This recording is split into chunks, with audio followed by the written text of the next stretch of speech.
कोई है ही नहीं हमारा, तो आगे पीछे कोई, हम तो आज़ाद हैं ही नहीं। सीधी बात है कि देश आज़ाद हुआ हमारा, हम आज़ाद नहीं हैं। 50,000 हेक्टेयर भूमि जो बची हुई थी उसके लिए यहाँ पे हमारे सल्ट से गंगाराम जी जो थे, उनके नेतृत्व में उन्होंने कहा भाई हमारे हिस्से की जो आधी रोटी बची हुई है हमें दे दो। उसके तहत इन्होंने यहाँ पे सत्याग्रह आंदोलन किया। पर्वतों से जितने भी स्लिपकार भाई लोग थे उन्होंने बुलाए, भैया हमारा जो हिस्सा है हमें दो। वोट देने के लिए तो हम यहाँ भारत के नागरिक हुए, पर वैसे नहीं। और वोट भी विधायकी वोट हो गया, सांसद के लिए उसके लिए होता है, लोकतंत्र विधायक इसका है, और इसके लिए नहीं है। ग्राम प्रधान के लिए विकास उसके लिए नहीं होता है, ग्राम पंचायत बोर्ड नहीं होता है हमारे यहाँ। This show is presented by Narmada भोग, स्वाद वही जो अपनों को करीब लाए। तो मेरे साथ सुंदरखाल के ग्रामीण जन मौजूद हैं, चंद्रशेखर मौजूद हैं, और वो आज हमें दिखाएंगे अपना गांव, क्या हालत है, क्या परिस्थिति है। जैसा कि यहाँ की सड़क है सड़क कहूँ तो गलियारा कहूँ तो, क्यों भाई साहब? हाँ सर, ऐसे ही है यहाँ पे। खड़ंजा वड़ंजा नहीं आता है इस पर? खड़ंजा रोड़ी ऐसा कोई नेता वेता आता नहीं? आता नेता आता है सर, अपना करके चल देते हैं नेता भी। अपना करके चल देते हैं। किसी एक नेता को कहेंगे तो पर्टिकुलर अच्छा नहीं लगता है। अब सब आते हैं अपने प्रमोशन के लिए कि हम आपके साथ हैं, पर ये है सर हमारा घर ही से, मतलब इसे टेम्परेरी। जब बाढ़ आई थी लास्ट सितंबर में, अक्टूबर में आई थी, तो वही उसी के बाद जब बाढ़ हो गया सर, बाढ़ से थोड़ा कुछ तो करना ही पड़ता सर, छुपाने था सर। सर्दी का टाइम आने वाला था, तो ये एक टेम्परेरी तौर पे करा हमने। जो हमारे टीम थे वो निकाल के अब ऐसे ही कर रखा है काम चलाऊ लाख। तब देखते हैं क्या कोई आने के बाद दिक्कत होगी कि कोई सरकार ऐसी मदद करे कहीं, या हमारा वो करा दे परिवर्तन, किसी जगह और दूसरी जगह हमें सेटल कर दे परमानेंट तौर पे। सर दिखो कम से कम कैसी दुर्दशा हो रही है हमारी, ऐसे देखो कैसे हम लोग रह रहे हैं यहाँ पर, क्या स्थिति है अभी आप देख ही रहे हो। क्या परेशानियाँ तो है। ये बिजली के तार ऐसे समझ नहीं आया सर, ये लाइट है नहीं, तो वो बैटरी लगा रखी है, सोलर पैनल। लाइट आई नहीं आज? लाइट अभी तक नहीं आई सर, लाइट नहीं है, पानी नहीं है।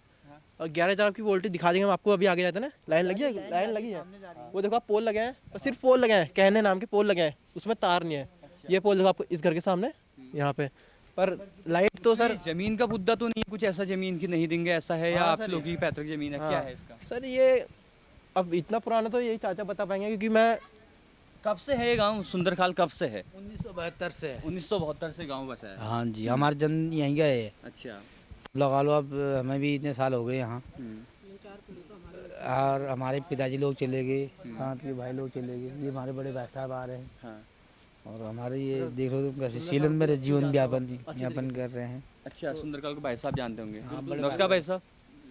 अच्छा, आप नमस्कार, आपका शुभ नाम? मेरा नाम विशाल है। विशाल जी, थोड़ा बताइए सुंदरखाल के बारे में। हम आए थे गर्जिया घूमने, तो वहाँ पर हमें भाई साहब मिले, उन्होंने कहा कि एक बार हमारे गांव हुआ ना, तो हम तब यहाँ आए। क्या दिक्कत परेशानियाँ हैं, कब से गांव बसा हुआ है, किस तरह का है पूरा? देख के तो बिल्कुल जर्जर हालत लग रही है। पुराना गांव है ये तो, 1974 का बसा हुआ गाँव है। अच्छा, ये बीच में बाढ़ पीड़ित से लोग परेशान हैं, इसलिए ये हालत हो रही है हमारी। क्या मुद्दे, मतलब क्यों नहीं मिल पा रहा है यहाँ को, क्या कारण है, क्या कमी है? सरकार की तरफ से कमी है, आपकी तरफ से कमी है, क्या दिक्कत है? सरकार की तरफ से कमी है, हमारी तरफ से क्या कमी है? अच्छा, सरकार देना चाहे तो 11,000 वोल्टेज की लाइन जा रही है, ना लाइट ना पानी बिजली ना कुछ नहीं, कुछ सुविधा में सब सरकार आज तक आई नहीं है। आज तक नहीं आई। तो कैसे काम चलाते हैं? कैसे काम चलता है? ऐसे ही बस मोमबत्ती जला रखी, देखा नहीं, आधी मोमबत्ती जली पड़ी वो सामने रखी हुई है, ऐसे देखो तो टेबल पर रखे, ऐसे मोमबत्ती में साथ रह रहे हैं। तो ऐसे ही जीवन चल रहा है। पोल ये पैनल ले रखे हैं। अच्छा, ऐसे अपने गुजारा चलाते हैं। ये रात के ही काम, अगर 2-4 दिन बारिश हो गई तो ये भी उजाला नहीं करती हैं, ये बंद हो जाती है। अच्छा चलो, अभी इलेक्शंस थे तो वोटिंग वगैरह, नेता वेता ऐसा कुछ आते नहीं आते इधर? इस तरह नहीं, नेता लोग आए क्यों नहीं, वोट दिया आपने? हाँ वोट भी दिया, वोट भी दिया, लेकिन काम नहीं हुआ। काम नहीं, तो कैसे, मतलब कैसे चलेगा? मतलब क्या सोचा है कि खुद के लिए देखो, खुद ही करना पड़ता है कुछ ना खुद कुछ, ही करना पड़ता तो है। कैसे करेंगे, क्या करेंगे, कैसे खुद कर ही रहे हैं, खुद ऐसे खुले में सो रहे हैं, देख लो आप, ये रात भर ऐसे रह रहे हैं। ये कैसे, आप क्या सोचा है कि आपने ऐसा हो जाएगा तो हमें अच्छा हो जाएगा? कोई हल है इसका जो सॉल्व हो सकता है? गवर्नमेंट तो कोई कुछ कर नहीं रही, खुद ही करना पड़ रहा है। देखो जब कहीं से कुछ करेंगे, लकड़ी पकड़ी लाएंगे, घास वास लाएंगे, इसके बनाएंगे, पटरे वटरे बना लगाएंगे, कुछ करेंगे, खुद ही अपना आप ही करना पड़ेगा। गवर्नमेंट तो कुछ दे नहीं रही है। तो पक्के घर थे पहले? हमारे पक्के घर थे जो बह गए पानी में चले, कोई मदद नहीं? कोई मदद, कोई 1 रुपये की मदद नहीं। मदद आई थी एक बार, 1200 का, 3500 रुपये का एक बार दिया, 1200 रुपये का चेक एक बार दिया। 3500-1200 में तो मकान नहीं? 3800 रुपये और 1200 रुपये। ना मकान क्या, कुछ भी नहीं है वो तो, ऐसे ही बस। जानवर सब छोड़ दिए, कहाँ पालें, सब घास रोखड़ हो गया, जंगल जाने नहीं दे रहे हैं, आदमखोर टाइगर हो रहा है आजकल इसमें। जंगल भी नहीं जा रहे हैं ना। खतरा भी तो बहुत बनता होगा, कॉर्बेट का इलाका है। बहुत बहुत भयंकर खतरा हो रहा है। एक टाइगर ने एक आदमी को मारा था यहाँ, अभी एक हफ्ता पहला हुआ है। कम से कम 10-12 दिन तो हुई गए होंगे, इतना टाइम हो गया है। टाइगर भी रोज सामने आ जा रहा है, रोज भाग के आ रहे हैं 2-3 औरतें, भाग के आ रहे हैं 2-3 औरतें अभी। हाँ, अभी जंगल से भाग के आ रहे हैं। हमने उनसे पूछा कि क्यों भाग के आ रहा हो, तो बता रहे थे कि टाइगर आया हुआ है, तब भाग के आए वो लोग। जीवन यापन के लिए क्या करते हैं यहाँ पर मेनली, मतलब क्या साधन है कि जिससे आगे को आप बढ़ पाएँ जीवन यापन करने का? सर जीवन यापन तो क्या है, यहाँ पे कुछ भी नहीं है। मजदूरी दिहाड़ी कर रहे हैं, हम मजदूरी दिहाड़ी मिल जाती कर्जिया ढुगली में, वो इसीलिए कर रहे हैं। मजदूरी दिहाड़ी से अपना जीवन यापन कर रहे हैं। कोई सरकारी गवर्नमेंट जॉब नहीं, कोई स्कूल नहीं, कोई कुछ नहीं, कोई है ही नहीं हमारा। तो आगे पीछे कोई, हम तो आज़ाद हैं ही नहीं। सीधी बात है कि देश आज़ाद हुआ हमारा, हम आज़ाद नहीं हैं, क्योंकि सरकारी कोई सुविधा नहीं है हमारे पास आज तक। क्योंकि 50 से 60 साल हो गए गाँव को बसे हुए, हमारे को ना लाइट, पानी, बिजली, नहर, कोई सुविधा नहीं मिली अभी तक। जमीनी विवाद भी है कि मैं समझ नहीं पा रहा हूँ, कोई जमीनी विवाद भी है क्या? सरकार जमीन का है? ये जमीनी विवाद ऐसा है ना, ये जो हम यहाँ जो बसे हुए हैं लोग, ये जो मालधन में जो ज़मीन मिली वितरण हुआ, 74 में नहीं 74 से पहले जो यहाँ जो मालधन में वितरण हुआ ज़मीन, उसका कुछ शेष हिस्सा बच गया था। जो 50,000 हेक्टेयर भूमि जो बची हुई थी, उसके लिए यहाँ पे हमारे सल्ट से गंगाराम जी जो थे, उनके नेतृत्व में उन्होंने कहा भाई हमारे हिस्से की जो आधी रोटी बची हुई है हमें दे दो। उसके तहत इन्होंने यहाँ पे सत्याग्रह आंदोलन किया। पर्वतों से जितने भी शिल्पकार भाई लोग थे, उन्होंने बुलाए भैया हमारा जो हिस्सा है हमें दो। तो यहाँ पर आगे सत्याग्रह आंदोलन किया, एक जगह उन्होंने निश्चित की कि हम यहाँ पर बैठेंगे और यहाँ पर मीटिंग करेंगे, तो यहाँ से हम आगे मुहिम चलाएंगे कि हमारा हिस्सा हमें दो। तो तब से मतलब ये अभी तक वही चला पड़ा है, सॉल्व भी नहीं हो पाया। हमारे को जो ज़मीन देनी थी वो ज़मीन भी नहीं मिली, नहीं मिली, ना बिजली, ना पानी, ना सड़क। और वोट देते हैं आप लोग? वोट देते हैं, वोट देते हैं। हाँ। लोकसभा ग्राम प्रधान है आपका? ग्राम प्रधान मनोनीत ग्राम प्रधान, मनोनीत। हाँ। अच्छा, वोट देने के लिए तो हम यहाँ भारत के नागरिक हुए, और वैसे नहीं। और वोट भी विधायकी वोट हो गया, सांसद के लिए उसके लिए होता है। लोकतंत्र विधायक इसका है, और इसके लिए नहीं है। ग्राम प्रधान के लिए विकास उसके लिए नहीं होता है। ग्राम पंचायत बोर्ड नहीं होता है हमारे यहाँ, नहीं होता है। चलो ये तो बहुत बड़ी समस्या है और एक नया मुद्दा है। ये नरकी जीवन जी रहे हैं हम यहाँ। तो शुरू से हमारे तो बुजुर्ग लोग भी यहाँ चल बसे हैं, वो यही पीड़ा सहते हुए निकल गए। हम भी बूढ़े हो गए अब, हम भी यही पीड़ा सह रहे हैं। हमारे आने वाले जो पीढ़ी है वो इससे भी पता नहीं बदतर होगी, क्योंकि इधर कोसी नदी है, कोसी नदी के किनारे किनारे सारी हमारा आधी से सारी ज़मीन बह गई, इसलिए हम यहाँ पर बैठे हैं। वहाँ से बच के हम यहाँ पर आए हैं।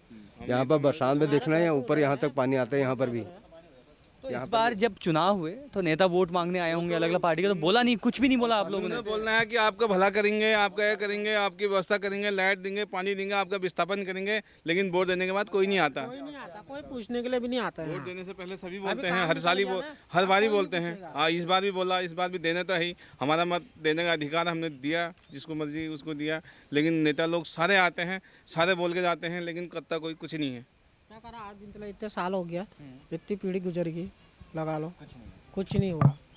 क्या ये होना है? वास्तविकता है।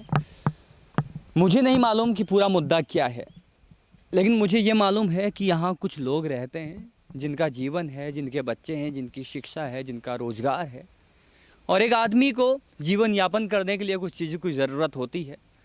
तो उन मूलभूत चीज़ों की ज़रूरत होना बहुत आवश्यक है।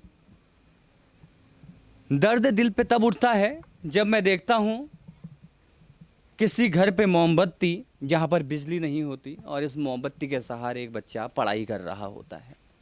ये वास्तविकता है और ये हमारा मुद्दा है, क्योंकि वो समय बहुत पुराना था जब हम दिए के सहारे, लैंप के सहारे पढ़ाई किया करते थे। अब समय आगे बढ़ चुका है।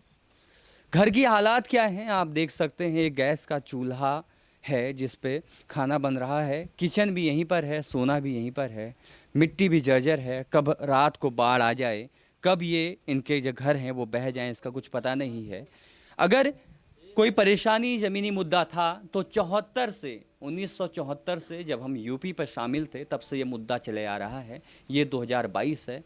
कुछ ना कुछ ऐसा साधन होना चाहिए, कुछ ना कुछ ऐसी व्यवस्था होनी चाहिए जिससे इसको ठीक किया जा सके। कब तक हम व्यवस्था को इस तरीके से लंबा खींचेंगे? नुकसान किसका है? नुकसान कहीं ना कहीं हमारा ही है, क्योंकि जो इन्होंने बताया कि 3 पीढ़ी से जो समस्या है उसे हम झेल रहे हैं, आगे आने वाली पीढ़ी भी समझेगी। पहाड़ों की ऊंचाइयों में बसा, चुनिंदा गेहूं से बना, स्वच्छता और शुद्धता की पहचान, पीढ़ी दर पीढ़ी चले आए, पारंपरिक चक्की से पिसा, हमारे श्रम का फल है आपके परिवार का भोग, नर्मदा भोग, स्वाद वही जो अपनों को करीब लाए।